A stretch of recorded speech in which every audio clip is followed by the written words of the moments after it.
Good evening, baseball fans. It is Thursday, May 9th. We did not get swept. That's what the episode is called. We did not get swept.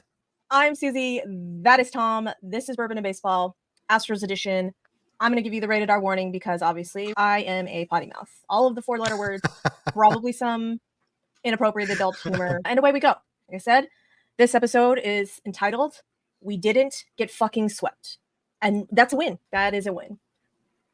I'm so happy that we didn't get swept because had we actually been swept, I don't think the Twitterverse could have handled the Yankees sweeping the Astros in the season-long series. I think all of Astros Twitter combined with all of Yankees Twitter would have just imploded on itself. They're already hanging the banner that they won the season series, which is fine. That's fine.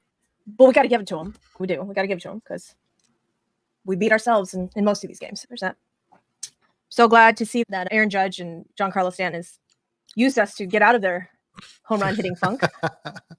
We love that for them, but that's okay. They deserve a captain who, I don't know, is maybe worth the $300 bajillion that they're paying him. Yay. It is weight, you know. Hooray for you, Yankee fans.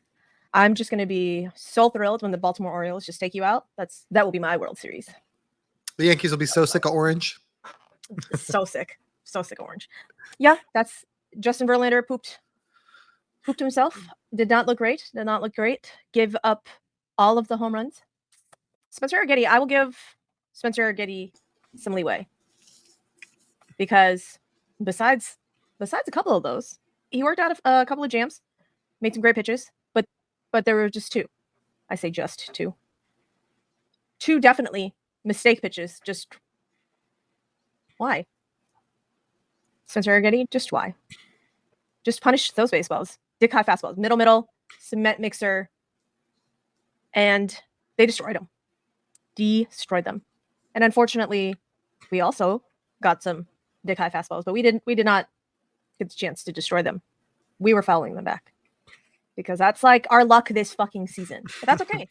Tom, if I were to tell you at the beginning, no, not at the beginning, at the, before the season started, if I were to tell you, Tom, there is going to be a pitcher on this team that was going to be iffy coming out of spring training, going to barely make the team. And then I was going to tell you that he, on his first outing, was going to throw a no-hitter and then continue on and be the ace of the staff. And I was going to tell you that his name was Ronel Blanco. Would you be like, Susie, are you on crack? Are you a fucking idiot? Do you know ball? Who the fuck is Ronel Blanco? And known ball knowers would be like, oh, we remember. We remember Ronel. We remember.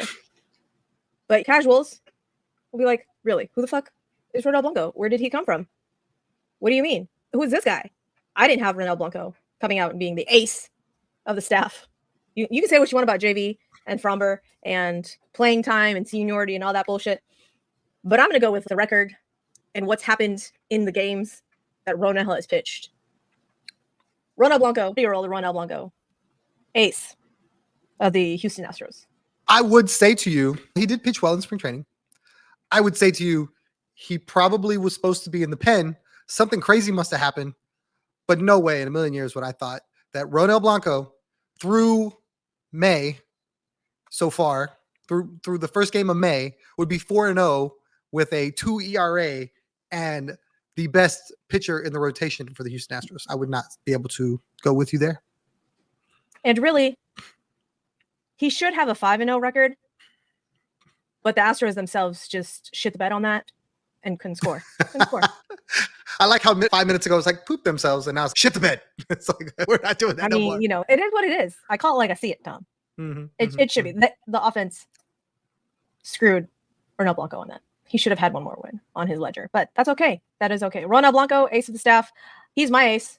I don't know if they should just sell Ronel Blanco jerseys at the team store, but I may get a Blanco jersey. They may want to start because he's making a name for himself around the MLB and definitely with these Houston Astro fans, because right now he's the only guy that you feel good about going to the mound, knowing he's got a pitch that nobody's able to hit right now, and he's mixing it up real well. I think today he probably goes 6 innings, if not for one horrible Rizzo at bat where he just decided I'm just not gonna let you out of this. I'm not gonna hit it. I'm not gonna get a hit. I'm not gonna strike out. I'm just gonna foul off 74 pitches. And unfortunately, he cost Ronell probably, I think, the quality start because you got to go 6. Yep. But he's been so good all season long. You're basically good for 100 pitches with Ronell. It's crazy to think he's a rookie, right? Even though he's not, even though he's like crazy old, because he's never really. He's 30, but that is crazy old. You are in correct. baseball years for baseball years, that's ancient. Like you're not supposed to be 30. He's Bregman's just turned 30 and he's trying to get his second big contract for Ronell Blanco. Can Ronell win Rookie of the Year? I don't know. I don't know how much time. I'd have to go look at Baseball Reference to see like how much time he had, what they consider him. But that would be crazy to think that the Astros could have another Rookie of the Year candidate because they've had one like the last 4 seasons. So I'm really interested in whether or not he can. Because right now, what's to say he can't? So in 2023, it looks like he pitched 52 innings. And in 2022, he pitched 6.1 innings. But what does that mean, though? Does that mean did he get enough? I don't know what the rookie. Let's Google rookie status. Hold on. Rookie status right here. Exceeded rookie status limits during the 2023 season. So he is not a rookie. Fine. Where do you see that? Baseball Reference. I understand. If you hit the little drop down bar that's bio and all that jazz, it'll tell you. Or you get his full name that says Ronell de Jesus Blanco of the Jesus. Of the Jesus, yes. Free ARB eligible. Exceeded rookie limits during 2023 season. Dude, he's under control until 2029. That's awesome. It's another good arm. That's crazy. That's I think my hypothesis on these older position player / turned pitchers getting taken way later and being healthier and not needing Tommy John, I think may have actual legs.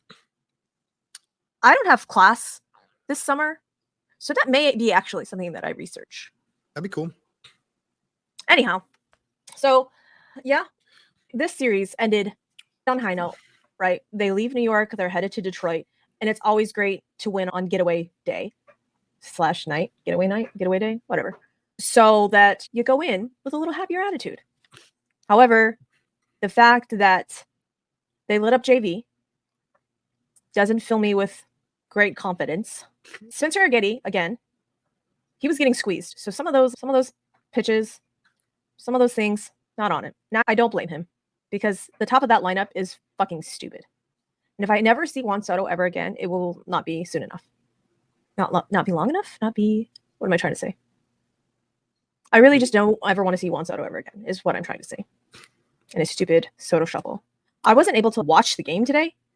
I was only able to listen to the game.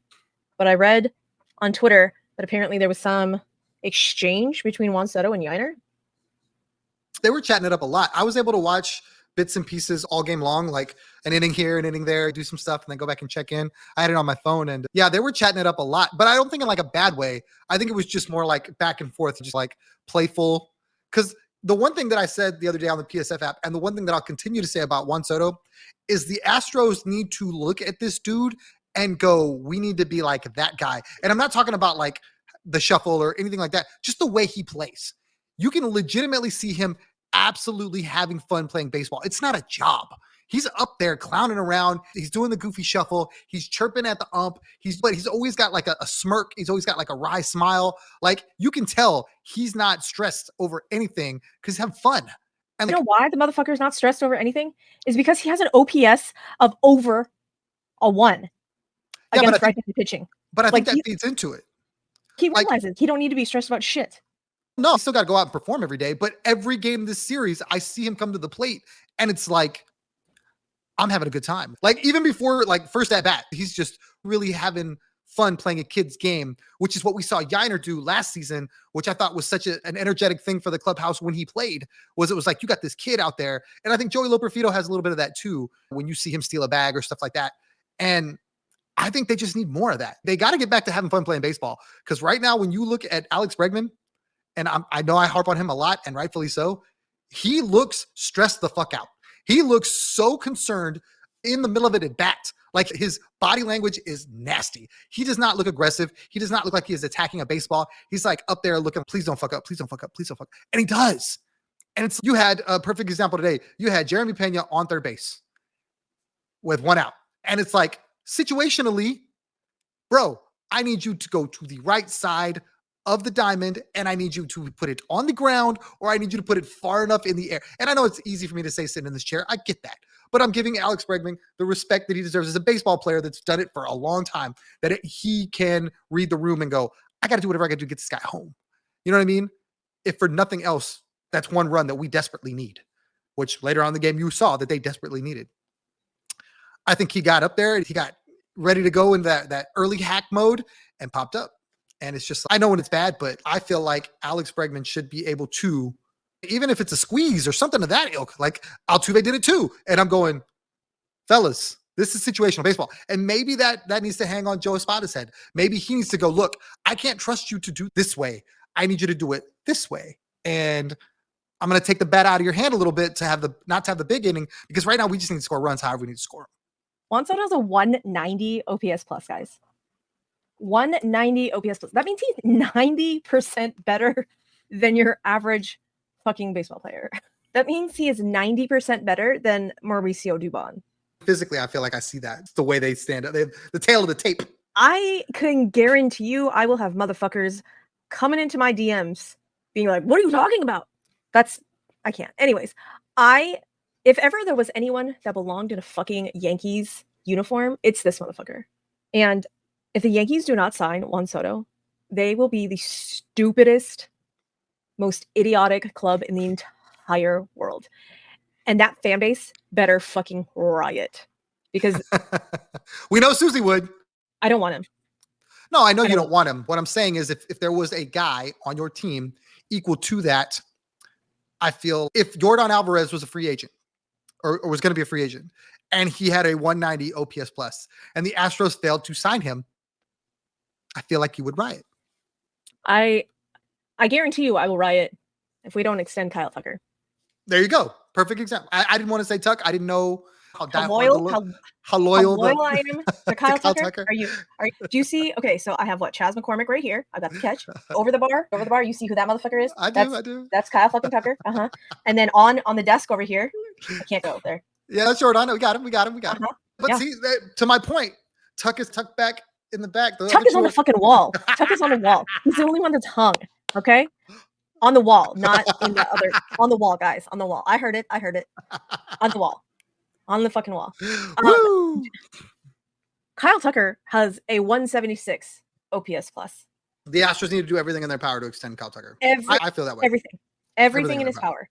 Bregman lovers, I need you to close your ears because you're going to be very sad. But 1000% jettison Alex Bregman, and whatever money that you were thinking of offering Alex Bregman, you give that to Kyle Tucker. You give that to Kyle Tucker post haste. So there's no scenario that you would sign Alex Bregman? None. Regardless of what happens the rest of the season. Regardless of what happens the rest of the season, because he's 30. He's going to want a longer contract. I don't know that see, this is going to be the interesting thing about Alex Bregman, which I can't wait to see what happens. He's losing all the bargaining power the longer he struggles. So I think Tuck needs to be priority number one. But where I was prepared to see Breggs go before, now if you're telling me I'm going to get a team-friendlier deal because of the known early season struggles. If I gotta watch this shit again next season, I will riot. I will fucking riot. And I don't ask what I think should happen at third base. I don't know. I don't know if we want to bring up Will Wagner, if we want to go try and get Ryan McMahon. I don't know, people. All I'm saying is that other things are beeping at me. They also agree that watching Alex Bregman do whatever the fuck he's doing right now is asinine. Is just complete and totally bullshit. Like, you want to know why we are so bad right now? Why we have a losing record? Why we are literally so far back in the standings? Is because the guys that we expected to hit are horseshit. I was gonna say dog shit, but horseshit is like a way bigger pile. And that's what their performances are right now. And again, we know Alex Bregman, slow starter, blah, blah, blah, blah, blah. But the fact that he is almost as bad as fucking Martin Maldonado is just It's unbelievable. like earth-shattering to me. Like my brain cannot comprehend this. Because The fact while that, go ahead. Because while Jose Abreu is like 38 or whatever, and a lot of people are like, oh, he's slowing down and the game is passing him by at age and age, Bregman is 30. And this is not supposed to happen to a dude who's technically in his prime. And if you wanted to do the whole Bagwell thing and look at the back of the baseball card, his career WAR and all his career numbers are fantastic. But for whatever reason, the last two starts to the season have just been so bad. And he's had to climb these huge mountains. And he ends up, I think, getting back to respectability by the end of the season. But he digs these amazing holes that he's got to get out of. And it's like, if you thought Bregman was going to hit 20 home runs this season, there's no way in hell he does that now. If you thought Bregman was going to have 80 RBIs this season, I think there's no way in hell he does that now. And it's, if you tell me Bregman's going to come to the table where he comes off of a season, maybe he bats 265 with 10 homers and 60 RBIs, how are you prepared to ask for 10 years and $300 million like that? There's no way. There's just no way. In 20, he had 103 hits, 103 runs, 163 hits, 28 doubles, 25 home runs, 98 RBIs. There's no way he's going to hit that, y'all. He's going to be significantly under that. His slash line last year was a 262, a 363, 441. So batting average 262, on base 363, and slug 441, which is good for an 804 OPS, a 123 OPS plus, park adjusted. Which is a good player. I don't think that's bad. You take that from third base plus his defense all day long. And that's where he can make the argument, hey, I deserve this kind of money. But he's not going to be that player. He'll be lucky to get to 100 OPS by the time he's done with the season. He has negative 0.6 WAR right now. So Susie is worth more at third base than Alex Bregman right now. Yeah, that's true. True. All true. 53 OPS plus, y'all. Like I Chas McCormick, who hasn't played in 2 weeks, has a higher OPS plus than Alex Bregman. All right, Alexander, David Bregman, get your shit together. Get your shit Spanish together. is really good, bro, but we need your baseball to be better. Yeah, I don't know who cursed Wild Soul Salsa. Maybe you rebranding Wild Soul Salsa is karma for that. You were like, oh, you know what? I'm gonna go get my bag. I can't be having Breggy Bomb salsa because Breggy Bombs are synonymous with Houston Astros. Maybe this is karma. Maybe you need to go back to Breggy Bomb salsa. I'm just saying. You may want to look into that, because if this, I just read something on Baseball Reference and it totally threw me for a loop, which stopped all of my thoughts in their tracks. And that's why I was like, hold on, because it says, so in my head, I knew that the Houston Astros drafted Alex Bregman, right? Mm-hmm. I knew that. Mm-hmm. But then under the Baseball Reference that says draft, says drafted by the Boston Red Sox in the 29th round. And I'm all, what the fuck was that? What happened? Why? What? High Hence school. why my brain just exploded. 2012 MLB June amateur draft from the Albuquerque Academy. Mm-hmm. And then he said, nah, and went to college. Anyways, sorry. Squirrel. So the Royals are currently beating up on the Los Angeles Angels. I can't wait till the Astros do that. Even if they lose tonight, they will still be half a game above us. So we're just chilling down here all by our onesies. Guess who's catching up, though? Guess who is catching up? The Chicago White Sox. Because of Martin Maldonado's leadership, y'all. The White Sox beat the Guardians today, 3-2. 3-2. Let's see. Who pitched for the Gardos? Wasn't Eric Fetty. It was... Hey, guess what? It was Eric Fetty. Psych. JK. So Eric Fetty went 6 innings, allowed 6 hits, struck out 3. Jordan Leisure came in and struck out 2. And then Brebria came in for 0.2 innings and allowed 2 hits and 2 earned runs and struck out 1 and allowed 2 homers. So I guess back-to-back homers. Love that for you. I guess those were that. And then Kopech came in. Michael Kopech is their closer? I did not know that. Learn something new every day, y'all. Anyhow, Tommy Pham. 2 hits, went 2 for 4, an RBI, struck out once. Bring me Bring me Tommy Pham. Who Martin goes? Maldonado has a 095. 095. Who goes if Tommy Pham comes into the Astros dugout? Which outfielder? You know the answer to that. Come on now. You just want to start shit? You're just going to start shit? I mean, you can't say bring me Tommy Pham unless you're ready to replace him. Okay. All right. Jake Myers. See ya. Bye, You Jake know, Myers. you know, in the month of May, he's got like the highest WAR of all the outfielders. I don't give a fuck. I don't give a fuck. What? That's so funny. Okay. This is not rooted in any sort of actual data and or facts. This is strictly on vibes. And the roller coaster of center field for us is just stupid. Throwing Mauricio Dubon out there randomly is just dumb. I don't think it's dumb. I don't just think it's think dumb. you need to There's trade the guys that you are not prepared to play. The I'm going to play somebody every third day is not making anyone better. You're not getting anybody a chance to get any kind of rhythm. And you can see that. You can see this just by watching John Singleton when he got regular playing time, looks perfectly fine at first base. If you played one of these three guys 80% of the time, there's a chance that one of them would look perfectly good in center field. The fact that it's a constant shuffle of the deck with the center field and the left field and the center field and the left field. And it's just like, you're not helping those guys. Doobie made an error today that he probably doesn't make if he's playing center field all the time. Jake Myers maybe has more confidence to charge a baseball and make a throw if he's playing all the time. But I genuinely think it doesn't matter if he has confidence or not. He's still not going to make that throw with his noodle arm. I'm just saying the I take 2 steps back and then charge the ball. He's got no shot. If he's charging the ball from get-go, maybe he's got a shot.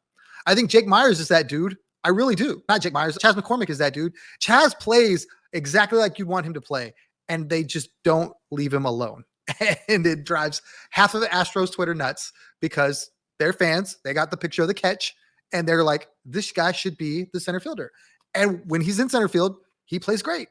And if he's not hitting, gotta go. And I don't think you do anything. You don't do anything by having too many guys. Yeah, it doesn't make me happy. It doesn't make me happy. Listen, I like Jake as a person, as a player, maybe. I think the fact that Espada came out and said at the beginning of the season, Jake Myers is our everyday center fielder, and then turned around and was like, oh, JK, Mauricio Dubon, just head over. And then Chas McCormick, like, Jake, have a seat. Chas McCormick. And I'm all, what? I thought Jake Myers was the everyday center fielder, but then he's not really, and I don't understand it. He has a 128 OPS plus, so above average player per that. Above average, 28% better than. Let's compare Jake Myers to Mauricio Dubon right now. The other day he got 2 knocks, and then the next day they sat him. And I guarantee you, the next time they play him, he's probably not going to play well, and everybody's going to be like, "See, I told you, Jake Myers ain't it. Put Doobie back there." Who do you think has had more plate appearances? At center field or just in general? Just in general. Dubon, for sure. Mauricio Dubon, as a quote-unquote utility player, has 0.4 WAR. And Jake Myers has 0.3 WAR. How many at-bats has Dubon had? 77 at-bats versus Jake Myers is 64. That's crazy. Jake has Dubon in slug, but Mauricio Dubon has him in ribbies, 14, versus Jake Myers is 9. They both have a stolen base. Batting average, Mauricio's got him 299 versus Jake's 250, and then 321 on base versus Jake's 314. But slug, Jake's at 484 versus 429. And then OPS is 799 versus 750.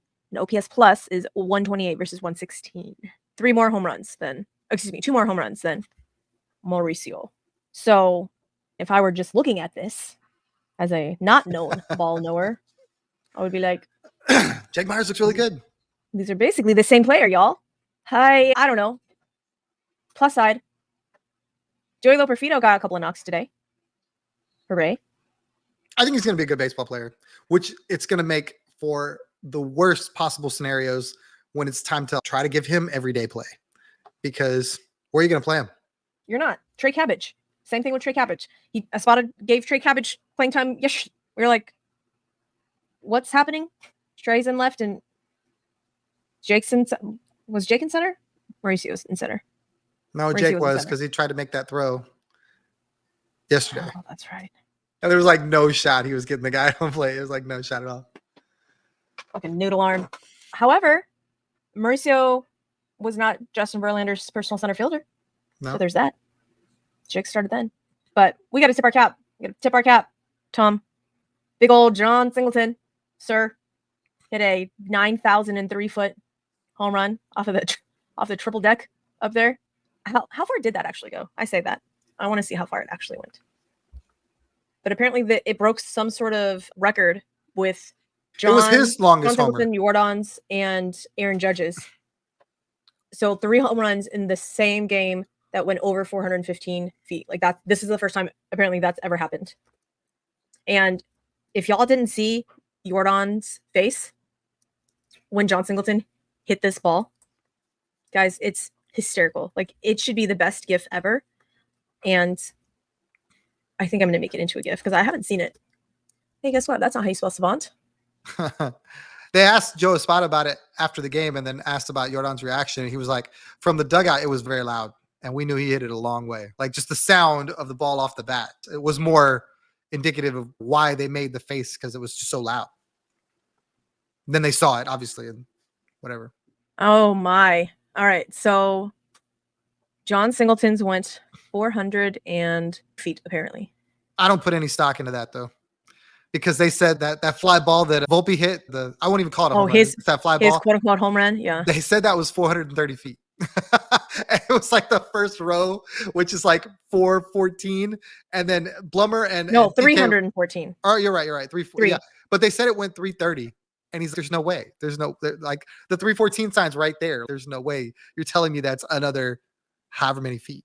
And like, how do they say how far John's went when it hit the side and kicked back?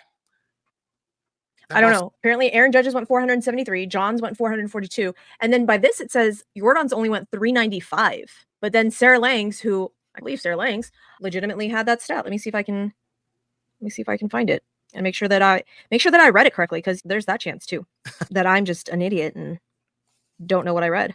Either way. Also, Bark at the Park, guys, is possibly the cutest fucking thing in the entire world. Okay, I did read it incorrectly. It's not distance. It was not distance. Velocity. With Jordan Alvarez's 116.8 miles an hour, Aaron Judge's 115.7 miles an hour, and John Singleton's 115.4 miles an hour home runs. This was the first time there were 3 115 mile an hour home runs in a game under StatCast. Pretty cool. So that's really fucking awesome.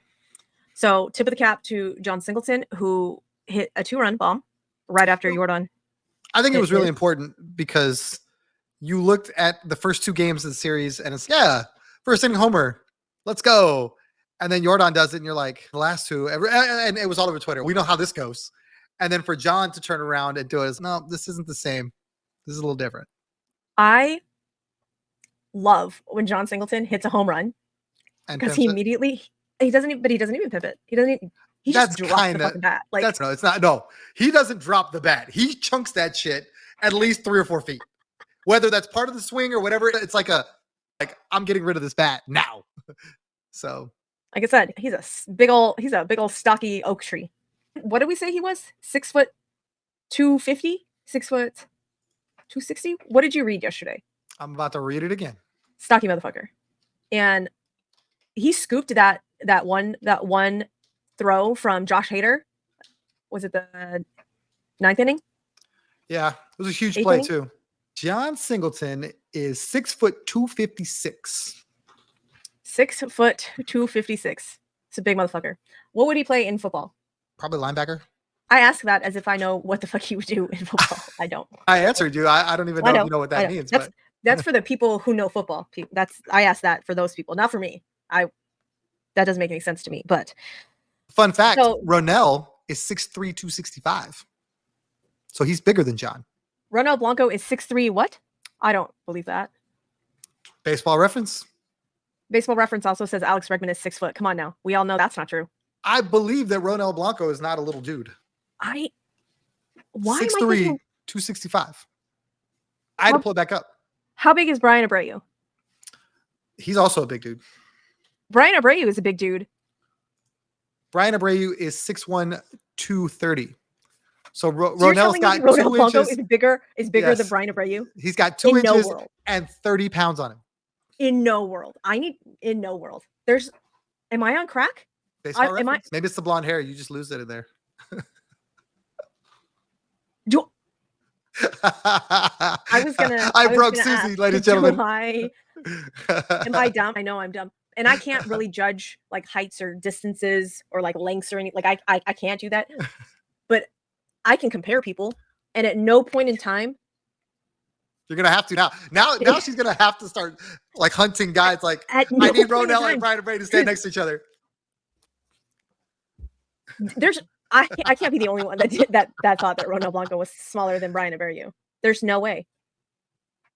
I'm the only person? I believe it. I saw him today and I was like, no, it's not a little dude. And then when I pulled up his Baseball Reference, I was like, oh, How tall is Rafael Montero? That's a littler dude. Am I just thinking that Ronel Blanco Rafael Montero? No, yeah. Rafael Montero is 6'193". So he has 70 pounds and 3 inches on Rafael Montero. Who's bigger, Fromber or Ronel? I love that this episode has gone so far off a fucking track that we're not even talking about the actual game, the upcoming games. Fromber is shorter than Montero. Fromber is 5'11", 230. Susie's, I quit. I can't. I don't even know anymore. It doesn't make any sense. Somebody hit the reset button. Somebody clean the video game and put it back in and start it over. I've lost all sense of time and space. Nothing makes sense. At no point in time did I ever think that Brian Abreu was a smaller person than Ronel Blanco. Fun fact, Ronel Blanco is 90 days older than Framber Valdez. If y'all aren't watching Susie on YouTube right now, you are missing gold. You are missing. I just did the dog head tilt when you say things to dogs, and you're like, I wonder if they understand me, and they turn their head to the side. That's what I just did for the audio only peoples. You should go check out the YouTubes because that was a genuine, actual reaction to that. Good God, y'all, my brain is broken. We're going to talk about that. We're going to talk about the Tigers series and what we should expect from that. I need you guys to know, if you have not been paying attention to other baseball, I need you guys to know that the Detroit Tigers are not your mama's Detroit Tigers. They're not last season's Detroit Tigers. They have gotten much better. And they have, I think, probably one of the top 10 pitchers in MLB right now in one Tarek Skubal. And guess who we get to face? Second day there. That's right, folks. Tarek Skubal. So let me bring that up because I want to say it's Casey Mize. I think it's Casey Mize, Tarek Skubal, and then Jack Flaherty that we're facing. Yeah, Casey Mize, Tarek Skubal, and Jack Flaherty. That's super. Love that for us. Yeah, doesn't he get Fromber? Tarek Skubal, or does he get CJ? Tarek, let's see.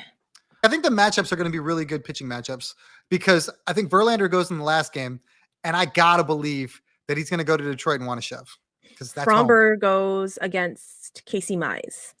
So that's tomorrow. Yep, and CJ goes against Tarek Skubal. I'm okay with that. So the only bright spot of the Astros getting Tarek Skubal is a left-handed pitcher. And we tend to do a little bit better against left-handed pitching. But I need you to know that Tarek Skubal has a sub-2 ERA. 1.9. 1.9 ERA, y'all. With 4 wins, he has given up 9 earned runs this season.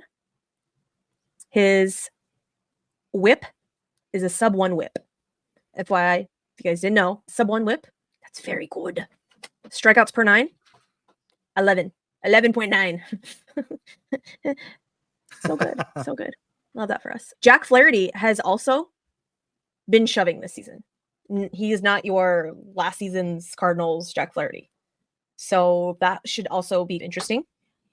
And then who did I say? Casey Mize? Casey Mize has, let's see, has the highest ERA of all of the pitchers that we will face, has given up 14 runs, 2 home runs, struck out 24. FYI, Tarek Skubal has struck out 53, Jack Flaherty 56, with a whip of 1.326. Casey Mize versus Fromber tomorrow will be interesting. The guys that you guys should be aware of: Riley Green, Mark Canha. Spencer Torkelson has been ratcheting it back up. Colt Keith, who is their rookie that they gave a big contract to before the season started, has been a little bit disappointing, but as a 22-year-old, as an everyday player, he's working through it. Javi Baez, surprisingly enough, has been better and has not swung out of his shoes. He actually has never mind, I take that back. I was going to say he has a good OPS plus, but he doesn't. He's right there with Alex Bregman, apparently. The first half of this roster is very good. The last half of this roster is very bad. You talked about Tarek Skubal and the Astros being better. Some Astros have really good numbers against Tarek Skubal. How many ABs? Not a lot, because you just don't play the Tigers enough. So in 5 ABs, Jose Altuve is 2 for 5 with a single and a homer against Tarek Skubal. Jerry Pena 1 for 2 with a homer against Tarek Skubal. Alex Bregman 1 for 3 against Tarek Skubal. There is that. Okay. Their closer, I think they've been doing a closer by committee a little bit. Andrew Chafin is supposedly their closer, but it's between him and Alex Lang and Jason Foley. I think you will see more matchup type things from AJ Hinch versus, okay, it's the 9th inning, you get this guy. OPS plus, when I say Riley Green is a very good hitter, Riley Green has an OPS plus of 151, leading the team. Plays left field for them. I think last season he played center field before he got hurt, but who do they have playing center field? I know. Oh, Parker Meadows? Has it been Parker Meadows? Yeah, Parker Meadows has been in. Parker Meadows is playing center. Kerry Carpenter has been playing right. So the 4 that you really need to look out for: Riley Green, Mark Canha, Kerry Carpenter, and Matt Bierling. And then Spencer Torkelson has been ratcheting it up. Jake Rogers, who their catcher. So against Fromber, Mark Canha is 4 for 17, 4 singles. Riley Green is 3 for 8, 3 singles. Who else did you name? Torkelson is 3 for 12, 2 singles and a double. And Kerry Carpenter's never faced Fromber. Vierling is 2 for 10, 2 singles and 3 walks. So they don't have good numbers against Fromber. Detroit's a pitcher park, ground ball pitcher. I think that's very good. As far as who's got numbers against Casey Mize, Tucker is 2 for 4 with a single and a double. Tuve is 1 for 5. And that's really it. Everybody else struggles. Yeah, I take that back. Yiner's never seen him. John Singleton's never seen him. Pena's never seen him. Captain's never seen him. Dubon's never seen him. Myers, Dobrofito, none of them have seen him. Okay. So it'll be interesting to see what happens with the Detroit Tigers. They are currently 4th in their division with a 19-18 record, just 4.5 games back, though, of the Guardians. Again, it'll be fun to see CJ back, obviously, on Saturday. Hopefully that'll right the ship a little bit more and can knock, I don't know. Who do you think goes back to the pen? Spencer or Hunter? I don't know. I want to say Spencer because he's the younger guy. For whatever reason, everyone I talk to thinks it should be Hunter. They're just seen enough, they're done. And I'm like, what makes you think Spencer at this point is any different than Hunter? The only thing that I have to work with Hunter is that he's been doing it longer. So you're either going to give the younger guy, which Spencer's a year younger than Hunter, more leash and then go, he's a young guy, but I like his stuff. Or you're going to say, I would rather put the miles and the tread on Hunter and keep Spencer in the bullpen. I don't know. I think I like Hunter stuff out of the bullpen more. And I think the fact that if he went to the pen, he could be a little bit more unleashed. So could Spencer. I don't think Spencer's like fastball is as good as Hunter's though. Hunter has better velocity, yeah. I would say I wouldn't say that. I think the breaking stuff from Spencer is better than Hunter's. Either way, I feel like they're gonna have to probably go to a 6-man. I don't know why I think that. I just think they are. Because they're playing all these games in a row, right? Yeah. Urquidy is coming back sooner rather than later. He's thrown a couple of bullpens. LMJ is throwing bullpens. Have we heard anything about Luis Garcia throwing? I think he's throwing, but I think he's the guy that's the furthest away. Okay. So let us know who you guys think is going to be put in the pen, or if you think we're gonna, like Tom, go to a 6-man rotation, or for the time being go to a 6-man rotation, and then someone gets jettisoned to the pen, and let us know, because I don't think we're ever gonna see Forrest Whitley, y'all. I don't think that man's ever gonna come. How did Forrest catch a stray in all this? Because I was thinking of, you want to know my ADHD brain? I'll tell you. So it went from who's going to be jettisoned to the bullpen, which means that someone from the bullpen would have to go back somewhere. And then it got me thinking about the 40-man and how Forrest Whitley was on the 40-man. And then it got me thinking about Forrest Whitley's injury and how we are never going to see him ever. So not as much squirrel as one would think. Because when you hear it linearly, you're like, oh, okay, that kind of does make sense, Susie. When you go from like point A to point F, like I did with that I just did, you don't see how I got there. But that's okay. That's okay. So that's we'll see how that series ends up.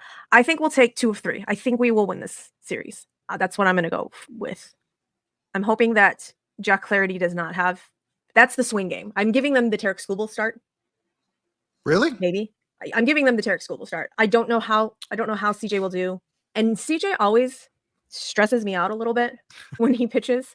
This entire team stresses me out a whole shit ton. Okay. Just, I need to let you guys know.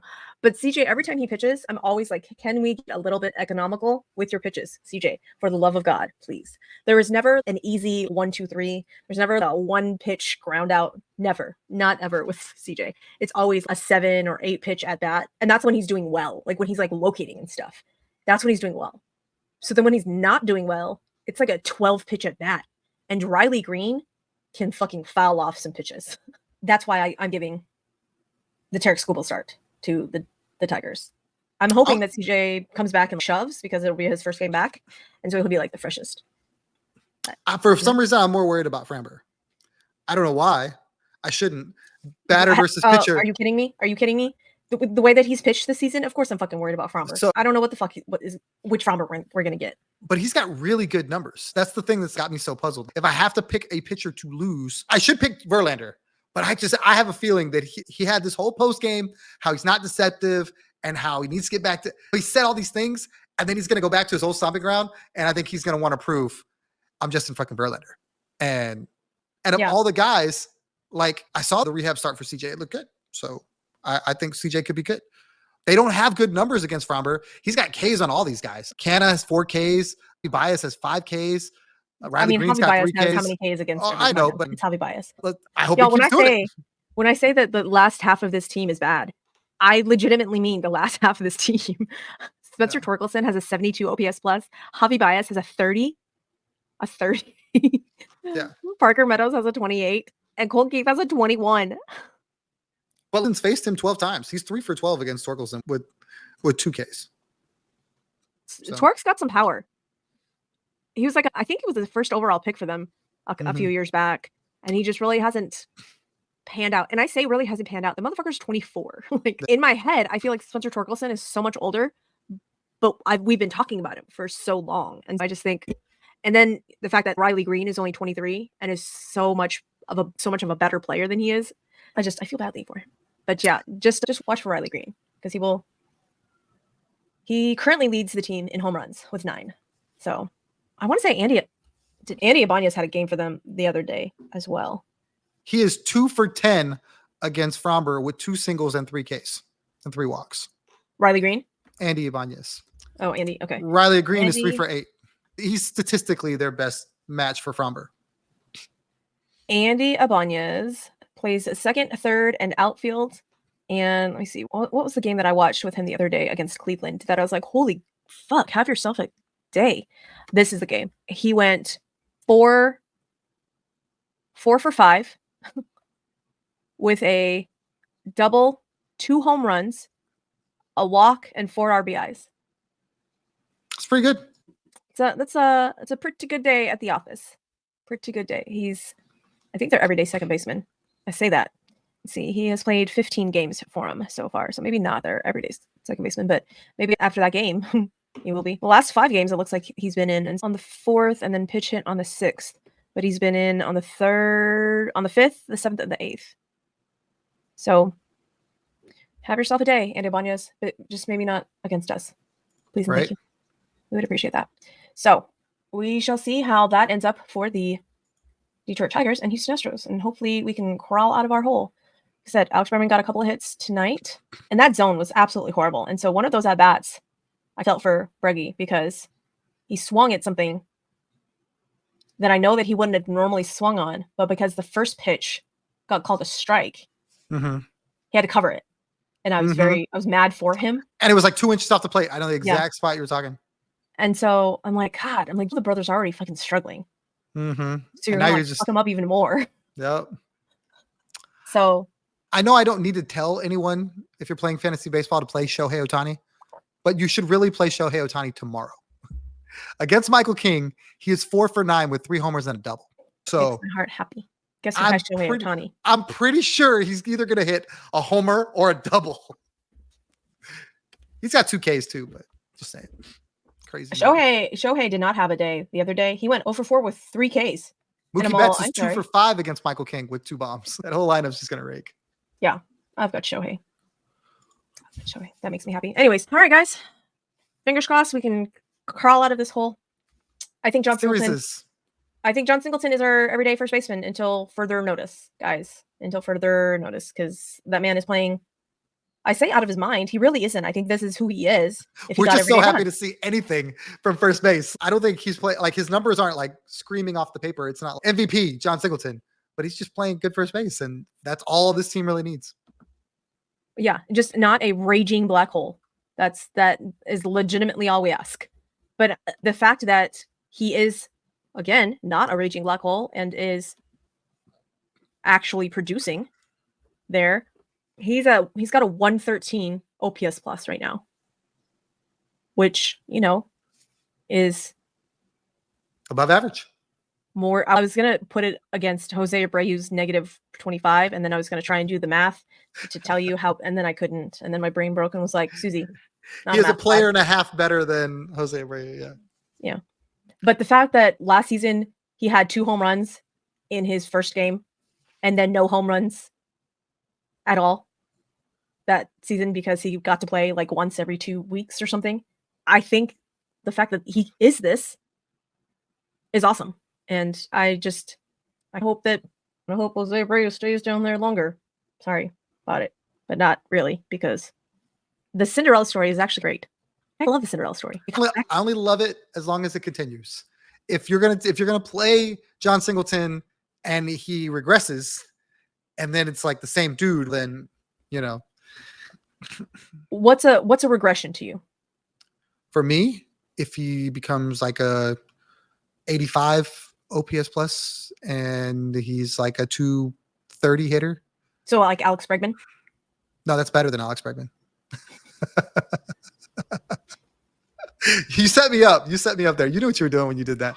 But you know what I'm saying? If there is another option, if he starts to struggle, then I would want them to play whoever the hot hand is. If that means Joey Loperfito's raking and you want to play him at first, then play him at first. I'm at this point, they need production however they can find it, however they can muster it. There is no more time for them to tinker. I think the cushion that you normally have in a season to play with to say, okay, we'll get them tomorrow. No, we really need to fucking get them now. The hole is starting to get to the point where you can't get any deeper or you're not going to be able to get out. And while I still believe that the division's not running away, I think psychologically, mentally, some of these guys are just going to just absolutely just fall off of a cliff. If Alex Bregman doesn't figure it out pretty soon, how do you fix him? Like, you've already moved him down. This was the same trajectory Jose Abreu was going on. And so what do you do to get him going? I don't know. I don't know how you could protect him any better. Somebody called into a sports talk radio station today and legitimately said Alex Bregman should bat leadoff. And it was like, Why? he was serious because that way he would be protected and you would either get him out of the way or he would get the best pitches. It was this whole rant and it made no sense. Ay, people. What are we doing? Honestly, I think Breggy needs an off day. Just clear his mind, sit on the bench. Yeah, but how many off days can you? Don't overthink it. The fact that he doesn't get any off days, which I understand, he doesn't want them. I get it. But at this point, I think he's just too in his fucking head. I think if he just stopped thinking about it, maybe he'd be like, oh, okay, cool, let's do it. They talked about that too today. I think it was today or yesterday on Sports Talk Radio. And they were saying like Bregman has said like he eats, sleeps, and shits baseball. So if he's not playing, guess what he's going to be doing? He's going to be extra like dwelling on the fact that he's not playing because he's not producing. So they're like, I think they're leery of doing that for fear that we're going to make it worse by not playing him. Not, oh, I just need a day to recharge the batteries. Like that would just send him into a depression kind of thing. I don't know. I was going to ask like how much worse could it get, but I'm pretty sure it could get worse. Pretty sure it could get worse. It's 9-3 now. The Angels scored runs. Hey, in play runs. So yeah, there's that. Okay, guys, Tom, tell the people where they can find you on the interwebs. At Third Coast Tom on Twitter, not X because we don't believe in whatever the hell that is. At TC Tom1 on Instagram because apparently Instagram is somewhere that I need to be more active in. My co-host for my Texans podcast constantly reminds me that I should be more active on Instagram, so I'm trying. And the PSF app. We called a game the other day. It did not go our way, but we still had a good time. As much fun as you could have for losing, we had. I promise you, when we call games, it's always a good time regardless of the score. It'd be better if they're winning, but it's always a good time regardless of the score. Yeah. If you are not going to a ball game, baseball, football, basketball, whatever, and you want a chat room, a place to go and vent and talk and cuss and drink and cheer and root and scream, PSF app is where you need to do it because if you don't want to go to the bar, if you want to do it in the comfort of your own home, you have that place, you have that outlet, that release to be able to get on the microphone and say, why on earth did Yainer Diaz run to third base into an out the other day? He should have stayed second because we did that. This is true. This is true. But if you're going to ask me a question on the PSF app, then you cannot talk over me while I try and give you a fucking answer. Just know that. Just know. We've got the opener of the Oakland Athletics game on May 13th. Do not know who's starting that game, but that is the first game of the homestand that they'll be back. And it's a 4-game set against the Oakland Athletics. So again, if you have not been paying attention, people, these are not your mama's Oakland Athletics. This is not the Oakland Athletics of last season. This is the Oakland Athletics that are 4 games back. And apparently if they have a lead at the end of a game, it really is over. Because Mason Miller ain't giving up any runs, unlike a certain bullpen of whom we are familiar. Are we not going to talk about Ryan Presley giving up a home run to Aaron Judge? No, I'm not. I don't want to. I don't want to. No. I know a lot of people are Presley should still be the closer, and I understand, but Presley also has been leaking oil, as they say, as well. Listen, I wanted to give Joe Espada the benefit of the doubt. I wanted him to be that manager to play the matchups and to be like, ooh, maybe I should bring in Josh Hader to face the top of the order and then give Ryan Presley the bottom of the order. But why? Do you think Hader is better than Presley? Would I be more comfortable with Josh Hader's numbers versus Aaron Judge's than Ryan Presley's versus Aaron Judge's? Yep. Okay. Would you have wanted him to face Soto though? Listen, I don't give a fuck who faces Juan Soto. All right, that motherfucker. I don't know what kind of magic steroid pills. I don't think he's on steroids. I don't know what kind of magic that devil man possesses. Okay, he's just way too good of a ball player, and I don't give a fuck about Juan Soto, even though Ronald Blanco ended up being the pitcher to not give up the hero we needed to Juan Soto's homestand or this series. Yeah. I know no one will talk about it, but I thought Joe Espada played it right today. I thought he was right to go get Hader to go lefty on lefty against Rizzo, and the 4-out save worked. It got a little dicey, but I don't think it was Hader's fault. You got to give Volpe credit for Volpe, or was it Cabrera? Whoever got on base to start that inning. I think it was Cabrera. It was Cabrera. Yeah. So you got to give him credit. He reached out, got a pitch off the plate, served it in to center field. But then he made a great play to get that out. He made a play, Singleton made a play. It was a swinging bunt that only he could have covered. Yeah. And then I made good pitches to get out of that game. So it wasn't talked about much on Twitter today. No, nobody wanted to say, "Hey, good job, Hater." I will give Hater the flowers. I will, because He's that's the second 4-out save this season, y'all, and it's the beginning of fucking May. And while he has given up leads of tie games, which I've said for years that you're dumb for bringing in a closer in a tie game. They just don't function. They never act the same way. They never pitch the same way. They always struggle. He's only blown one save all season.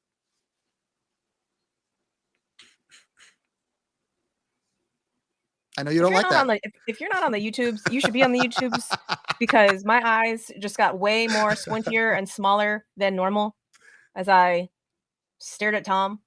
He's only blown one save. To one side, because for some reason I just don't believe that. So is it holds that he's? Yes. He's not held the other team, but he's only blown one save opportunity. Okay. I was like, no, there's been games where he's taken the L, but I get you now. I get you now. Okay. Okay, I got it. Which you pay a closer to save games. And for whatever reason, anytime you try to use those guys differently than what they're accustomed to, ultimate creatures of habit, they don't function well. And Hater's no different. Hence why Ryan Presley, in my opinion, is struggling so mightily, because they've thrown off his whole rhythm. He threw all these balls today. He threw more balls than strikes. And you're just not used to seeing that from Ryan Presley, because he's used to, okay, I ratchet up 20 minutes from now in the 9th inning, not the 8th. Yeah. Shout out Brian Abreu for doing your job. I liked that. That was good. He was very good. That was very good. Yeah, I was not thrilled. Not thrilled with the Ryan Presley at bat. Or Ryan Presley at bat. Ryan Presley coming in to that. And I wasn't, like I said, I really wanted Espada to play the matchups. That's what I thought. But again, that's not what we're here for. Could you imagine if they'd have brought Hater in there and he'd have given up the homer? People would have jettisoned him to the moon. Get him as far off my baseball team. We paid him $90 million, and he's giving up a home run to Aaron Judge. Not the lead, just a homer. Ryan Presley was like, oh, he's got bad numbers. Yeah, but I'm sad for Ryan Presley. We all are. No one saw this coming. I think when the signing happened, people wondered how he would take it when he said, whatever we got to do to win. And then you saw them preseason, spring training, chatting up and doing all the things. You're like, okay, he's good, but he is not good. Mentally, he just looks so like uncomfortable. Yeah. And that makes me sad for him. Wah, wah. That's the noise. That's the noise that, like, when he comes in sometimes, I'm all, please be good, please be good, please be good, please be good, please be good. Remember back in January, everyone's, oh my God, it's going to be over. Lights out. You, Ryan Presley, just at no point in time. If it gets to the 7th inning, done. Have we had a lockdown, like a free and easy 7, 8, 9? There's not once, I don't think. Not once. And they've all taken turns. Just absolutely blowing it. Oh my God. It really hasn't been. Like, it's been out of whack. There's something amiss. But see, that a lot like the offense. I think it's just getting everybody in gear at the same fucking time. That's what I need. And I feel like them and the offense are things that can only get better. I think this is as worse as it could be from those guys. And they would probably tell you that. Don't say that, Tom. Don't say that, because then there's going to be some sort of reverse jinx something. And be like, oh, didn't think it could get worse. Let me fucking show you. Because the baseball gods don't like hockey bitches. That's what happened. That's what happened. The baseball gods said, nope, absolutely not. We cannot let these Astros motherfuckers think that their shit don't stink, and that if they have a lead by the 7th, it's over. Watch what we can do. We'll show them. Exactly. That's what I think is going on. I don't know. Maybe they'll be like Sonny Gray. Not this last game, like today's game, but 2 games ago, his last start, he was not in it. Like, he didn't feel good. He went in and literally changed every fucking thing. Stripped down. Took a shower. Changed everything. Socks, shoes, underwear, cleats, uniform, all the things. And then it got locked down. He's like a whole new man. So I don't know. Breggy, looking at you. Maybe you need to do that. Jordan got locked back in today, apparently. We'll see. He was a little extra animated today. I need to see it in the Detroit series. If we see it in the Detroit series, I will proclaim Jordan is back. But I think that his home run, or even like his hits today, ended a streak of what? 0 for 24? Or some stupid, ridiculous, big-ass number. It was stupid. Mm-hmm. Now we go. Jordan, Alexander, David Bregman, get your shit together. Tired of watching you fucking fail. With that, we're going to say goodbye. If you haven't already subscribed to the YouTubes, subscribe to the YouTubes, okay? Press the like button on this. It helps the algorithm. It doesn't help me speak more better, though. Maybe if I got paid for it, it would. Regardless. If you haven't already given us a 5-star rating or said any nice words in a form of a review, why the fuck not? That hurts my feelings. You wouldn't think it would. You wouldn't think it would. Because I have a cold, black, and dead heart. But sometimes when people don't say the nice things about me, I get a little bit of the feels. I'm just kidding. But for real, though, give us the nice words. Give us the 5-star ratings. Tell your friends about the YouTubes. Tell your friends about the podcast. Hang out with us on the PSF app. Like I said, we will be there May 13th. If you will watch the Instagram and the Twitter, you will see the link for that. I'll put the link also in the show notes so that you can get there. And I think with that, we'll wrap it up and say, yay, baseball, and record.